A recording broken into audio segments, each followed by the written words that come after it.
할렐루야. 우리 베델교회가 참 좋은 교회인 것 같습니다. 이 자작했는 곡을 이렇게 함께 부르고 들을 수 있는 게 얼마나 감사한가. 진짜 우리 동훈 전도사가 믿음으로 고백했듯이 우리한테 어떤 고통의 이유가 있으면 그 고통은 여리고성을 무너뜨리기 위한 고통인 줄 믿으시기 바랍니다. 그때 7바퀴 돌아라 말씀에 순종할 때 여리고성은 하나님께서 하나님의 방법으로 무너뜨려 주실 겁니다. 2025년 마지막 송년주의를 보내면서 아직도 내 앞에 무너지지 않는 여리고성이 있다면, 아직도 내 안에 해결되지 않는 고통이 있다면 주님이 원하시는 것은 믿음으로 순종하는 것이라 믿습니다. 그 순종할 때 하나님은 하나님 방법대로 반드시 우리에게 주님 살아계 역사하심을 보여줄 거라 믿습니다. 2025년 마지막 송년주의를 보면서 항상 이 자리에, 이 시점에 뒤를 돌아보면은 내가 주님의 자녀로 바르게 살았는가, 또 그렇지 못함에 대한 아쉬움과 후회도 있기 마련입니다. 그러나 가장 중요한 것은 올 한 해 내가 어떻게 살았든 상관이 없이 마지막 송년주일 이 예배 자리에 앉아 있다는 겁니다. 왜냐하면 하나님 가장 기뻐하시는 것은 견디는 겁니다. 참고 인내하는 것입니다. 견디고 참고 인내하라는 것이 그냥 가슴에 묻어두라는 말이 아닙니다. 혹시 여러분들 10년 전이었던 2005년도 이맘때 뭐 했는지 기억나십니까? 아마 그때도 죽을 만큼 힘든 일이 있었을 겁니다. 그때도 한 해를 넘기며 가슴 아팠던 일이 있었을 겁니다. 지금 기억나요? 기억 안 나요? 안 납니다. 세상에 어떤 죽을 일 같은 것이 있더라도 하루하루 보면 죽을 것 같지만은 내가 견디어 살다 보면은 또 이렇게 한 해를 보내고 그 고통도 아픔도 어려움도 또 그렇게 언제 그랬는가 기억도 못하게 지나가는 게 아니겠습니까? 오늘 제가 우리 동훈이 우리 앞에 찬송을 들으면서 참 하나님께 제 개인적으로 감사하다는 생각이 들었습니다. 저는 단 한 번도 지금까지 단 하루도 내가 건강하다고 생각해 본 적이 없습니다. 항상 어디가 아파요. 속이 안 아프면 귀가 아프고, 귀가 안 아프면 눈이 아프고, 눈이 안 아프면 하여튼간에 하루도 기운이 있는 날이 없어서 저는 그냥 늘 나보고 그럽니다. 한 번도 안 아프다고 말한 적이 없다고 나보고 이야기해요. 진짜 나는 하루를 살아도 진짜 내가 건강하다, 내가 이렇게 몸이 가벼울 수가 있나, 내 몸이 이렇게 건강할 수 있나, 한 번도 제가 그렇게 생각하지 않고 아침마다 눈 뜰 때마다 몸이 왜 이렇게 안 좋나, 그러다가 잘 때도 몸이 이렇게 안 좋을까 하고 그렇게 살았는데, 감사한 것은 지금까지 병원을 한 번도 안 갔다는 겁니다. 지금 한 번도 충치 하나 없어서 이렇게 살아왔었습니다. 맨날마다 힘들고 어려워서 죽을 것 같았는데 가만히 생각해 보면 그래도 하나님께서 여기까지 끌어주시고 만들어주셔서 정말 이 나이 될 때까지 병원에 입원 한 번 안 하고 왔으니까 하나님의 은혜가 얼마나 큰가 하는 생각이 듭니다. 2025년을 보내면서 또 한 번의 세월의 강을 넘겨야 됩니다. 또 새로운 강을 맞이해야 되는데 이 시점에 어떻게 하나님 앞에 설 것인가 라고 하는 그 생각을 가지면서 올해 마지막 말씀으로 야곱이 건너갔던 야복강에 대한 이야기를 한번 해보려고 합니다. 성경을 보면 강을 건넜다는 기록들이 많습니다. 또 강을 건넌 사람들도 많습니다. 성경에서 강을 건넜다고 하는 것은 지리적으로 이쪽에서 저쪽으로 옮겼다는 말이 아닙니다. 물리적으로 내 몸이 강 이편에서 강 저편으로 갔다는 게 아닙니다. 성경에서 강을 건넜다고 하는 것은 나의 가치관이 바뀌었고 나의 삶의 기준이 바뀌었고 강 이전과 강 이쪽과 강 저쪽은 함께 할 수 없는 새로운 삶의 전환점이 있었다는 의미에서 강을 건넌 기록들이 성경에 참 많이 있습니다. 또 세상에서도 유명한 말이 있죠, 그렇죠? 루비콘 강을 건넜다라는 말을 들어보지 않았습니까? 이 말 뜻은 뭐냐면 내가 다시는 되돌릴 수 없는 결정을 했다. 내가 이 길은, 지금 결정하는 길은 어떤 경우에도 물리거나 되돌리거나 다시 돌아올 수 없을 그때 사용하는 말이 뭐예요? 루비콘 강을 건넜다는 말입니다. 이 루비콘 강은 로마 제국 이탈리아 동북부에 있는 작은 강입니다. 지금은 강도 사라져서 흔적도 없다고 이야기하지만 세상에 가장 유명한 강 중 하나가 루비콘 강입니다. 여러분들 머리에 상상해 보면 이탈리아 로마 제국은 장아처럼 생긴 반도잖아요, 그렇죠? 그 북쪽에 대륙과 연결되어 있는데 그 동북부 북쪽에 전통적으로 갈리아라고 하는 지방인데 항상 이민족들이 살고 있었습니다. 그래서 로마 제국은 항상 그 이민족들과 전쟁을 통해서 로마 제국 확장을 했는데 그 이민족과 로마 본토의 경계가 바로 루비콘 강이었습니다. 루비콘 강을 건너오면 로마 제국에 들어오는 본토에 들어오는 것이고 루비콘 강을 건너가면은 이방 지역 갈리아 지역에 들어가는 겁니다. 그래서 이 로마 제국에서 이방 지역을 점령하고 난 다음에 로마의 모든 군대는 루비콘 강을 건너올 수 없습니다.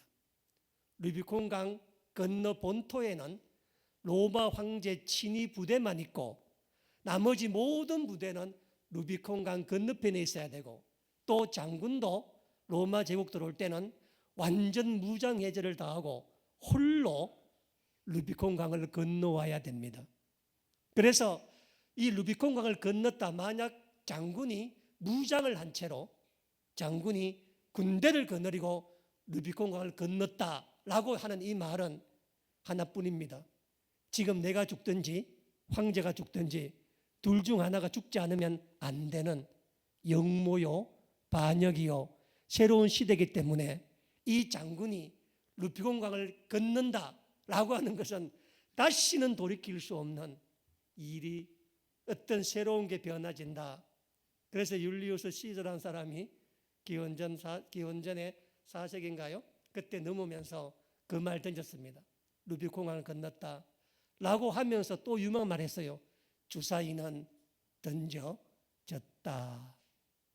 그래서 강이라고 하는 것은 한 번 건너간다고 하는 것은 인생의 새로운 전환점, 민족이든 개인이든 마찬가지입니다. 그래서 성경에도 유명한 강들이 많이 나오잖아요, 그렇죠? 강은 아니지만은 홍해라도 물이잖아요, 그렇죠? 홍해를 건넜다고 하는 말은 다시는 애굽과 절연한다는 겁니다. 애굽과 관계없는 새로운 삶을 살아간다는 것입니다. 요단강을 건넌다는 말은 무슨 말이겠어요?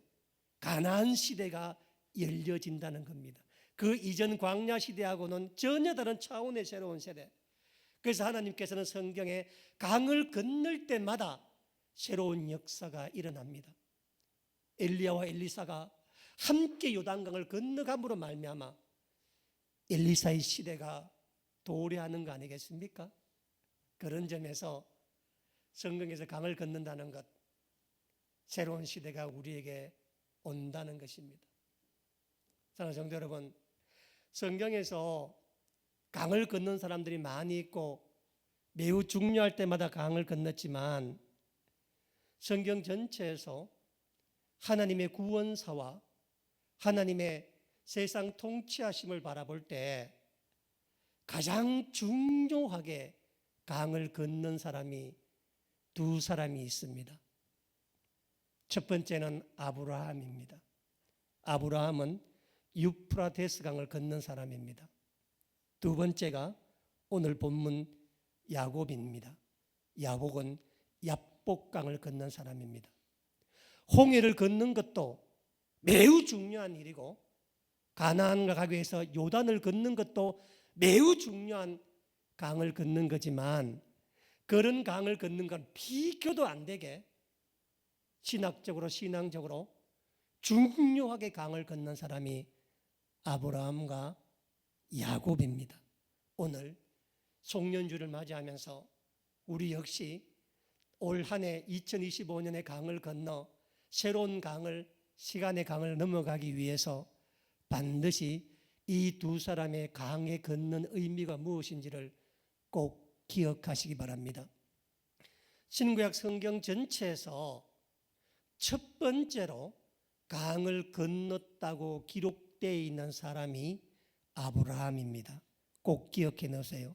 신구약 성경 전체에서 첫 번째로 강을 건넌 사람이 아브라함인데 여호수아 24장 3절에 이렇게 말씀이 나와 있습니다. 내가, 여기 나는 하나님 말씀합니다. 내가 너희의 조상 아브라함을 강 저쪽에서 이끌어내어 가나안 온 땅에 두루 행하게 하고 그의 씨를 번성하게 하려고 그에게 이삭을 주었노라 말씀하셨습니다. 여호수아가 가나안 정복 전쟁을 마치고 땅을 다 분배하고 난 다음에 여호수아가 죽기 전에 마지막으로 백성들을 불러놓고 부탁하는 고별의 이야기를 했는데 그 고별의 이야기를 하면서 우리 조상이 누구였는가를 여호수아가 설명하는데 그때 우리 조상 아브라함은 강 저쪽에서 강 이쪽으로 건너온 사람이다라고 이야기를 합니다. 그래서 놀라운 점은 아브라함이 가나안 땅에 와서 헤브론에 정착해 사는 동안에 가나안 원주민들이 아브라함을 어떻게 불렀느냐 하면은 강을 건너온 사람이라고 불렀습니다. 이때 강을 건너온 사람이라고 하는 이 말의 히브리어가 뭐냐? 히브리인입니다. 지금 우리가 사용하고 있는 히브리어, 히브리인, 이 말 뜻이 뭐냐? 강을 건너온 사람이란 뜻입니다. 그래서 성경에서 최초로 히브리인이라고 하는, 히브리라고 하는 말이 처음 등장하는 게 창세기 14장 12절로 13절 말씀인데 가나안 원주민들이 아브라함을 부를 때 첫 번째 히브리라는 말이 나옵니다. 우리 말로는 히브리라고 들리지만은 당시 말로는 뭐예요? 강을 건너온 사람입니다. 창세기 14장에 무슨 일이 있었는가? 창세기 14장에 성경 최초로 전쟁이 납니다. 남북 가나안 땅에서 남북 전쟁이 일어나는데 북부 연합군과 남부 연합군이 전쟁을 하는데 그 전쟁에 북부 연합군이 훨씬 힘이 세요. 물밀듯이 내려와서 남부 연합군을 초전 박살을 내는데 그 남부 연합군의 중심 도시가 소돔이었습니다. 그 소돔에 누가 있었느냐?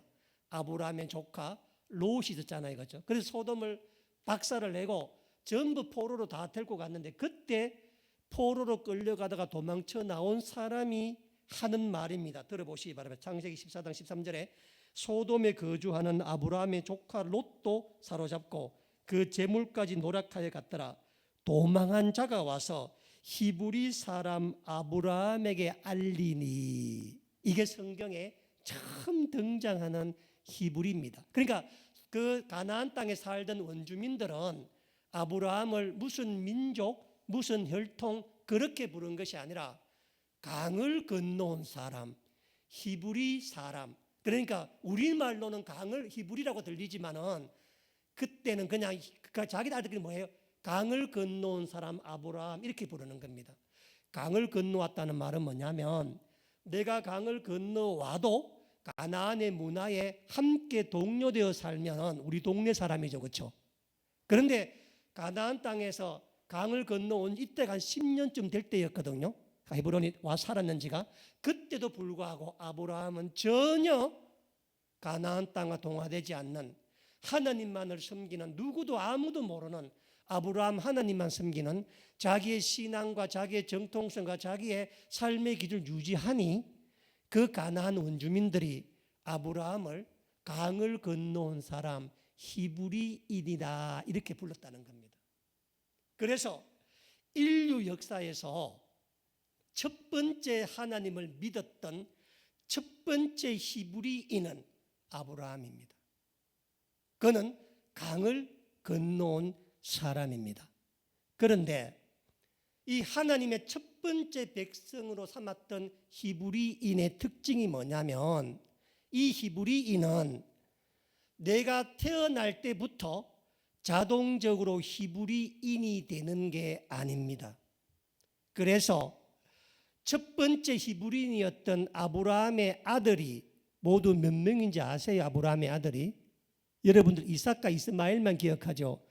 아브라함은 전체 아들이 8명입니다. 8명. 8명이었는데 이 8명 중에 하나님의 백성이 된 히브리인은 몇 명밖에 없어요? 이삭 1명뿐입니다. 히브리인은 혈통도 아니요, 민족도 아니요, 가족도 아니요, 강을 건너온 사람을 지칭하는 말입니다. 그래서 누구든지 내가 내 삶의 기준을 바꾸고 하나님께 내 삶을 의탁하는 사람이 생기면 그 사람은 그가 지금까지 살아오던 자기 삶의 강을 뭐한 사람이에요? 건너온 사람, 히브리인이 되는 겁니다. 그래서 이스마엘이든 그리고 이 아브라함이 이 가나안 여자가 만나서 낳은 6명의 아들 아무리 많아도 그들 각자가 자신의 결단과 순종과 선택으로 말미암아 하나님께서 허락하신 강을 건너지 아니하면 히브리인 돼요, 안 돼요? 안 됩니다. 자기가 차지해야 돼. 내가 선택해야 돼. 내가 빼앗아야 돼. 그냥 아브라함의 자식이라고 하나님 백성이 돼요, 안 돼요? 안 됩니다. 이삭은 모리아산에서 자기의 목숨을 드리는 순종함으로 말미암아 죽음의 강을 건너왔던 사람이 이삭입니다. 그래서 이삭이 히브리인 하나님 자녀가 되는 것이지 다른 이유가 절대 아닙니다. 그래서 성경에 하나님께서 자기 자신이 히브리 사람들의 하나님이다 라고 밝힌 첫 번째가 출애굽기 3장 16절입니다. 하나님께서 출애굽을 계획하면서 그 애굽에 있던 모든 백성들에게 나는 히브리인의 하나님이니 누구든지 내 말을 듣고 어떤 민족이든 어떤 혈통이든 어떻게 살아든 상관이 없이 오늘 내가 하는 말을 듣고 문설주와 임방에 양의 피를 바르는 자가 있다면 다 구원받으리라. 이게 히브리인입니다. 그러니까 히브리인은 혈통이나 가족이나 누가 이런 게 아니라 다 강을 건너온 사람입니다.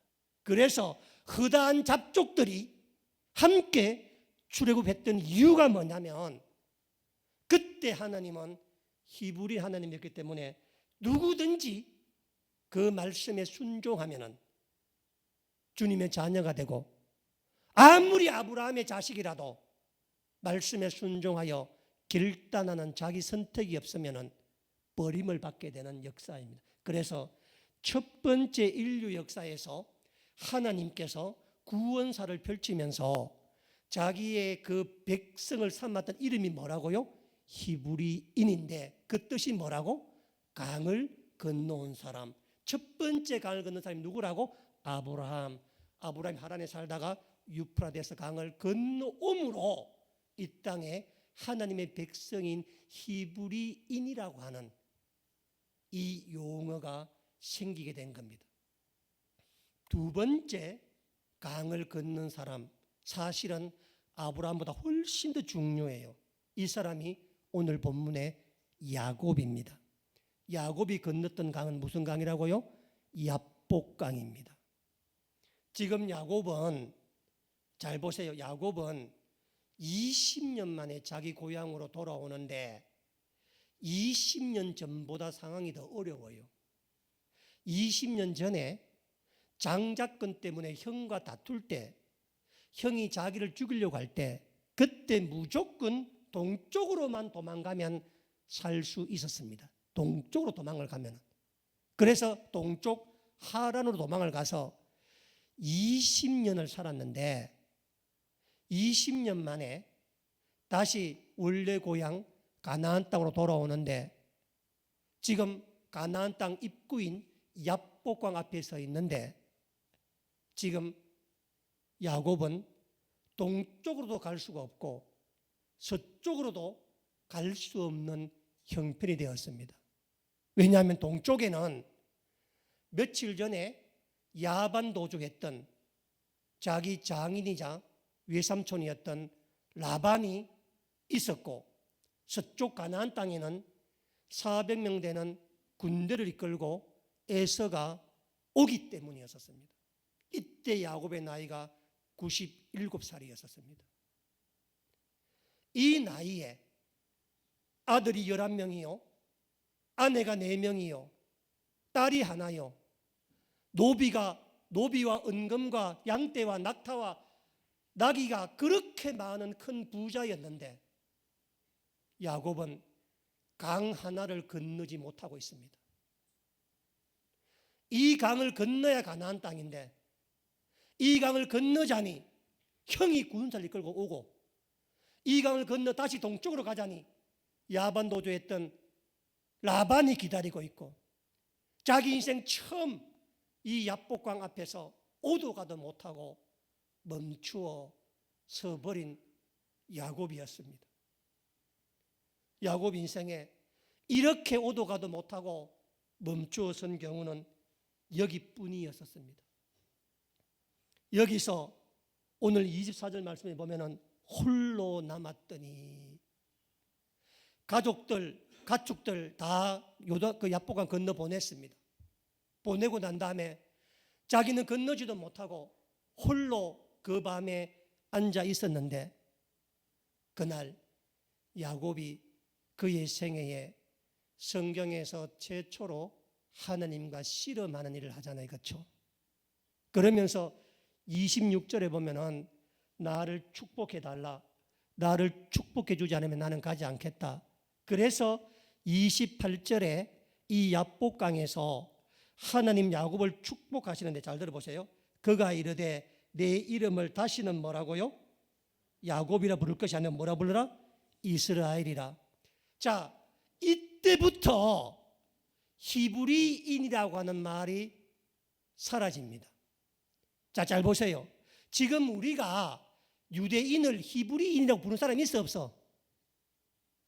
여러분들 히브리인이라고 불러 유대인들을 이스라엘인이다. 이스라엘 사람 부르죠. 그렇죠? 그러니까 하나님께서 야곱의 야복강을 건널 기점으로 해서 하나님이 스스로 뭘 폐기해? 히브리인을 폐기합니다. 그리고 이제부터는 뭐라고? 이스라엘인이다 부릅니다. 그래서 여러분 우린 그렇게 히브리인, 히브리 원어 제가 자주 말하잖아요. 그렇죠? 여러분 구약 성경에 히브리라는 말이 몇 번 나온지 아세요? 구약 성경에 32번밖에 안 나옵니다. 32번밖에. 그런데 이스라엘인 몇 번 나온지 아세요? 2522번 나옵니다. 비교돼야 안 돼요. 비교가 안 돼요. 히브리인은 하나님이 붙여준 이름이 아니라 가나안 원주민들이 아브라함을 보고 강 건너온 사람이다 라고 이름을 붙여주었지만, 이스라엘인은 누가 붙여준 거예요? 하나님이 직접 이름을 붙여준 이름이라. 그래서 우리는 히브리인이 되어서는 안 되고 뭐가 되어야 된다는 거라? 이스라엘인이 되어야 된다는 거라. 자, 무슨 얘기냐면은, 여러분, 신구약 성경 전체에서 하나님이 직접 이름을 바꾸어 준 사람이 몇 명 될 것 같아요? 제가 여기서 말하는 것은 뭐냐면, 뱃속에 있을 때 이름을 뭐라 하라 이런 게 아니고, 부모가 내게 이름을 지어줬는데 하나님께서 부모가 지어준 이름을 버리게 하고 하나님이 직접 새로 이름을 지어준 사람이 신구약 성경에 모두 몇 명일 것 같아요? 딱 4명입니다. 딱 4명. 신약 성서에는 딱 1명이라. 누구예요? 베드로입니다. 바요나 시모나. 원래 이름이 뭐라고? 시몬의 베드로 이름이. 그런데 너는 반석이라. 베드로라. 베드로가 예수님께 직접 이름을 지어준 거야. 직접. 남의 3사람이 누구냐? 전부 강을 건넌 사람이야. 첫 번째가 아브라함과 그의 아내 사라입니다. 원래는 아브라함이고 원래는 사레잖아요, 그렇죠? 그런데 하나님께서 강을 건너왔다, 히브리인이다 라는 말씀을 들으시고 하나님 친히 신분을 바꾸어 주는데, 이름을 바꾸어 주는데 뭐라고? 아브라함과 사라라고 바꾸어 줍니다. 그리고 두 번째 마지막 이름 바꿔준 사람이 누구라고? 야곱입니다. 야곱.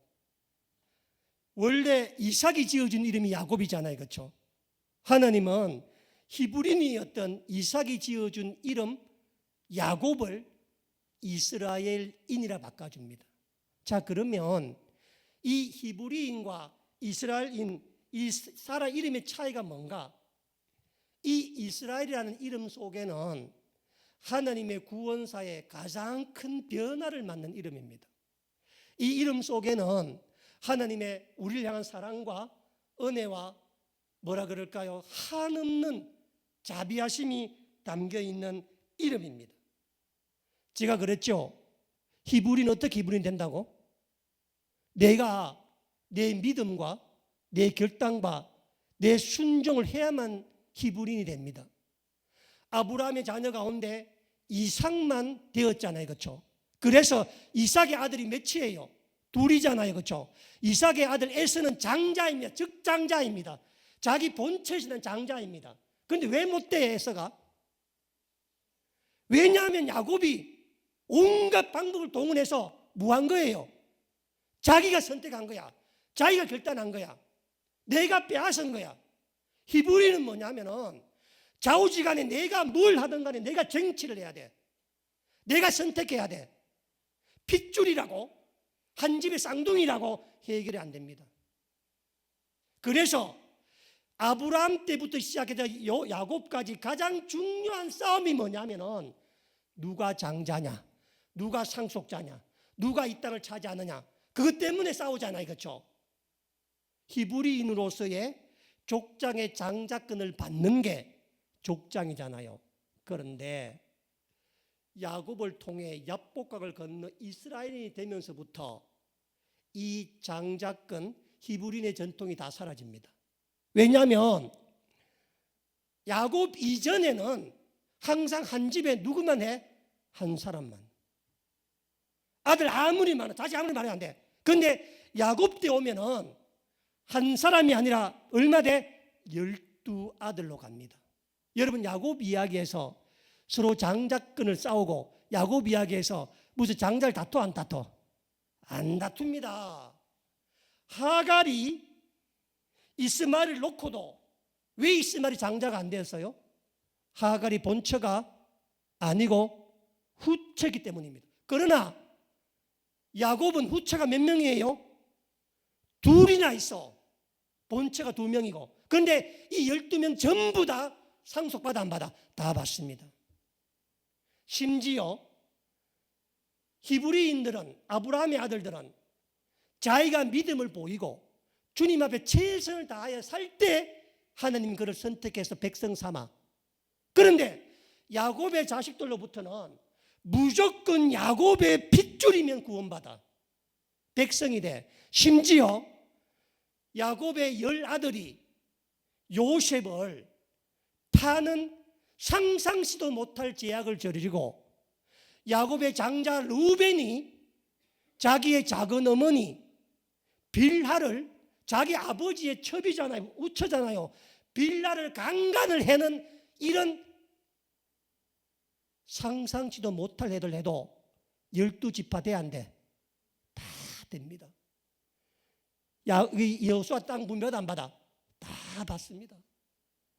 그래서 야곱의 야복 강가를 걷는다는 것은 뭐냐면, 천사를 만나서 씨름을 하고 싸웠다 해서 그래서 이스라엘 됐다는 건 뭐냐면, 이제부터 개인이 단독 플레이에서 강을 건너고 결단하고 믿음 보이는, 그래서 모리아산에 올라가든지 장자권을 뺏어오든지 좌우지간에 무엇을 해서 내가 히브리인으로 하나님 앞에 쓰임받는 게 아니라, 야곱아 너로부터는 이스라엘이다.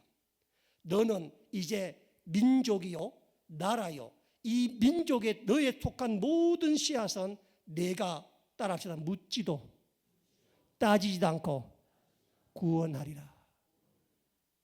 이게 누구였다고? 야곱이었어요. 그 아브라함과 비교할 수 없는 이 야곱, 이스라엘인이 되는 겁니다. 그래서 출애굽기 3장 18절에 하나님 처음 애굽 바로한테 뭐라고 말하느냐? 히브리 사람들의 하나님이라고 이야기하거든요, 처음. 그런데 광야에 데리고 와서, 잘 들어봐요, 광야에 출애굽하고 난 다음에 시내산에서 율법이 선포되어지고 난 다음에 하나님 뭐라고 말씀하시는가? 전부 다 출애굽기서 19장 한번 찾아봐요. 19장 우리 110페이지 5절로 6절 말씀입니다. 자, 출애굽기 19장 5절 6절 너무 다 잘 아는 말씀이죠. 세계가, 온 세계가 다 내게 속하였나니 너희가 내 말을 잘 듣고 내 언약을 지키면 너희는 모든 민족 중에서 내 소유가 되겠고, 너희가 내게 대하여 뭐 된다고? 제사장 나라가 되며 거룩한 뭐가 된다고? 백성이 되리라. 너는 이 말을 누구에게? 이스라엘 자손에게 말하고 전할지니라. 저는 2025년이 여러분이 단독 프레이로 죽기 살기로 주님 앞에 매달렸던 히브리인의 세월이었다면, 2026년에는 그냥 복주는 이스라엘 되기를 축복합니다. 그래서 이 두 강이 가장 중요한데, 그래서 지금 우리는 이스라엘 사람이라고 부르고, 이스라엘 사람 태어나자마자 다 만다고 하나님 백성인 선민 의식을 갖는 거 아니겠습니까? 예수님 오셔서 이 혈육으로 관계된 이스라엘을 영적 이스라엘로 바꾸어준 겁니다. 우리 모두 다 이스라엘 사람입니다. 영적 이스라엘입니다. 우리는 우리의 능력과 우리의 선택과 우리의 결단을 하는 게 구원받은 사람들이 아니라 하나님 은혜로 이스라엘이기 때문에 하나님의 사랑으로 우리가 구원을 받은 사람입니다. 히브리인이 한 사람이었다면 이스라엘은 한 공동체로 나아가는, 한 민족으로 나아가는 거기에 있었고, 히브리인이 한 개인을 구원받는 일이었다면 이스라엘은 한 민족이, 온 세계가 구원을 받는 길로 열려지게 되었다는 겁니다. 2025년을 보내면서 제가 마지막으로 하나님께 개인적으로 큰 은혜 받았던 게 뭐냐면, 지난 금요일이었습니다. 크리스마스를 마치고 26일 날 제가 우리 사역자들과 함께 우리 박용태 집사님께서 이번에 확장 이전한 하성케미칼 우리 본사 사옥 그 확장 기념 예배를 드렸습니다. 우리 주보 한번 볼래요? 주보 보시면 그 첫 번째 밑에고 두 번째 그림에 사진 나왔죠, 그렇죠? 여기가 우리 박용시 하나님께서 이번에 새로 확장하고 매입했던 우리 하성케미칼 본사와 공장이 있는 이 건물입니다. 커요, 안 커요?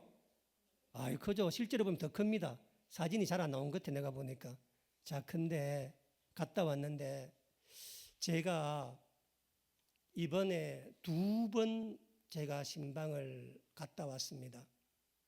처음 사업을 시작했던 2022년 4월 15일에 첫 신방을 드렸고 이번에 3년 9개월 뒤인 이번에 두 번째 신방을 드리러 갔는데 이번에 신방을 가면서 두 가지의 차이점이 있었습니다.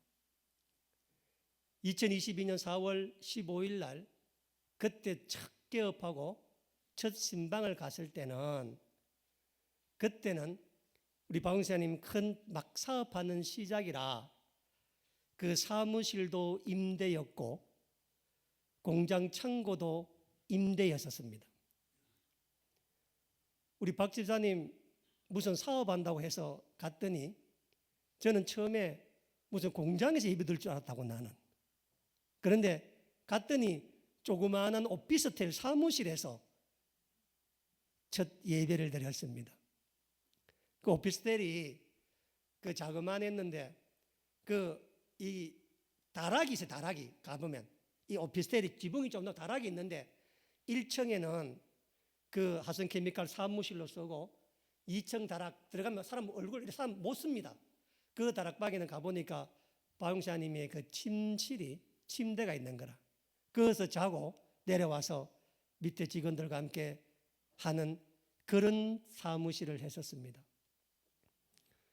당시에 제가 물어보니까 창고 임대료와 그리고 오피스텔 임대료를 합치면은 그건 300만 원에 가까운 임대료를 낸다고 이야기를 하는 겁니다.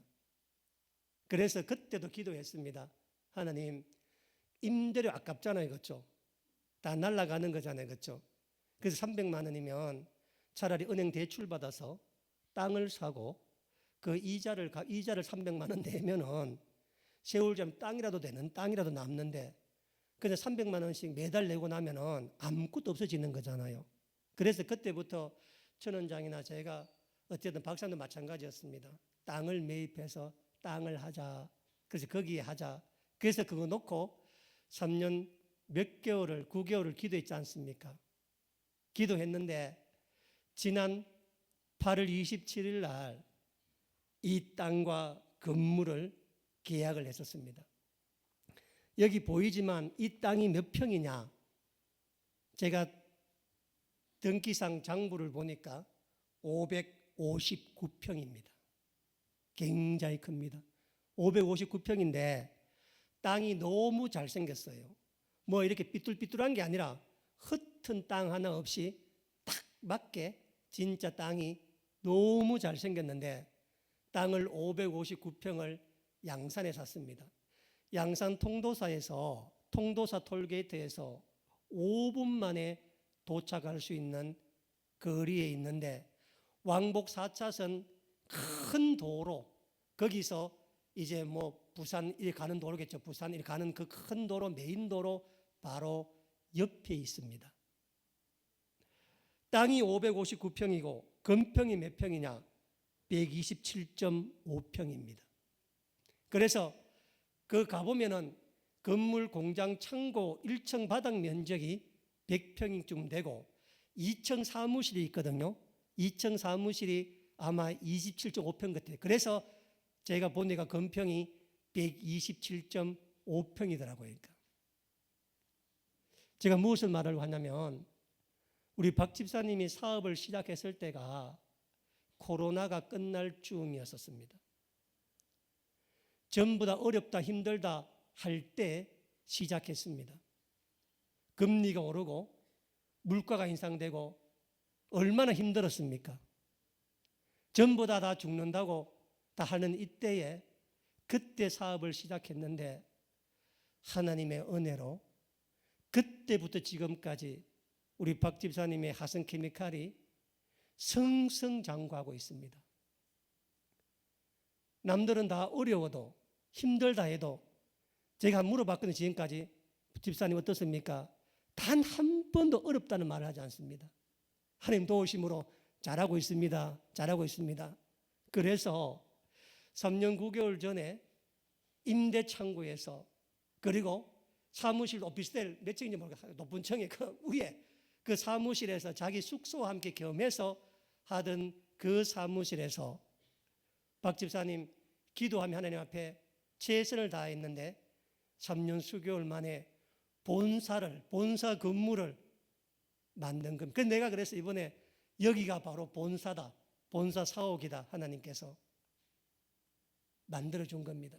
박 집사님이 얼마나 일을 열심히 많이 하시는가.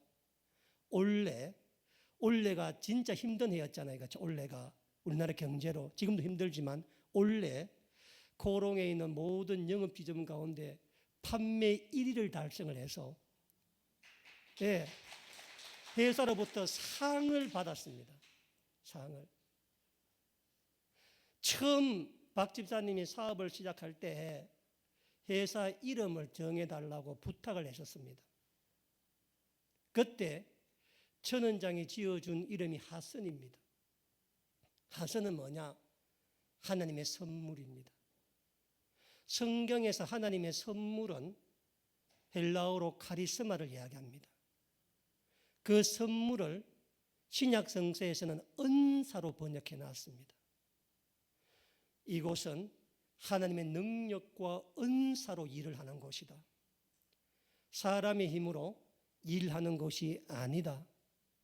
그래서 하선, 하나님의 은사, 하나님의 선물, 주님의 능력으로 할 수 있는 것이 되라 해서 하선 케미칼 이름을 지어 주었는데 우리 박 지사님께서 그 말씀대로 겸손하게 주님 앞에 최선을 다해서 3년 6개월 만에 본사 559평의 땅에다가 이 127평의 건물이 있어서 이번에 한 8천만 원 들여서 리모델링을 새로 했는데 얼마나 좋던지 제가 어깨춤이 다 날 정도로 좋았습니다. 왜냐하면 3년 9개월 전에 그 오피스텔은 마음이 안 편하더라고. 가보니까 우리 사역 다 가는 다 앉지도 못하겠더라고. 이번에 갔더니 그 큰 사무실에 직원 회의실도 따로 있고 우리 박 지사님 전용 사무실도 따로 있고 다 따로 있는데 그 넓은 직원 회의실에서 이렇게 제가 신방 예배를 드리는데 얼마나 마음이 뿌듯한지 정말 하나님의 은혜가 있었습니다. 제가 여러분들 우리 교인들 전부 다 올 한 해 똑같아 다 이렇게 했지만 제가 박사님을 예를 드는 것은 이번 주에 갔다 왔다기 때문에 그렇습니다. 박 집사님이 특별해서가 아니라 우리 교인들 전부 다 최선을 다해서 누구보다도 다 잘 살아왔는데 이번에 봤기 때문에 제가 말씀드리는 겁니다. 3년 9개월 만에 그 일을 만들어낸 겁니다. 하나님께서 붙이시고 함께한 겁니다. 두 번째 놀랐던 점은 뭐냐면 2022년 4월 15일 날 첫 예배를 드리러 제가 갔을 때 제가 그때 예배를 드릴 때 그때도 직원도 격리도 있었고 직원도 있었거든요. 우리 박사님 혼자 와서 예배를 드리더라고. 혼자 와서. 그런데 3년 9개월 뒤에 어제 있잖아요. 지난 금요일 제가 예배 드리러 갔는데 이 공장 문이 열려서 안에 들어갔더니 웬 건장한 청년이 쫓아나오더니 목사님 오셨습니까? 나보고 그러는 거예요. 순간적으로 딱 보니까 어디서 봤는 사람인데 이런 생각이 딱 들더라고. 여러분 그렇잖아요. 그 사람은 날 알아보면 내가 그 사람 못 알아보면 어떻게 돼요? 큰 곤욕이잖아. 근데 하나님께서 순간적으로 지혜를 주셨더니 머리 떠오르게 하더라고.